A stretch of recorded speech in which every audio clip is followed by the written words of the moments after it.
ግን አላበዛኸውም? እሺ አላበዛኸውም ወይ? ምግብ ነው ጸብ ነው ልጀምር ነው ጭራሽ ብላ ብዬ ልለምንህ?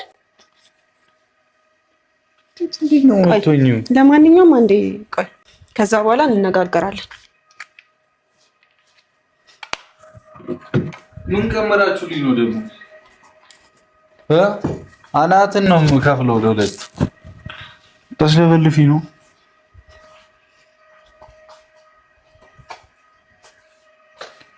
ቆይ ምን አይነት ጥጋብ ነው ይሄ? የምን ጥጋብ? ማታ እንደዚህ ያረክሽኝ አንሶ ጓት ያለሽ። ስማ ቆይ፣ ሲጀመር እኔ እስካለው ድረስ ነው እንደዚህ የምትቀብጠው። ገባህ አይደለ? እኔ እስካለው ድረስ አንድ ቀን እኔ የሌለው ቀን ግን ይቆጫል። እሺ ምግብ ሰርቼ ናብላልኝ ብዬ ጭራሽ ልለምንህ? የማንም ልቅብቅም የሰው ልክ አያውቅም።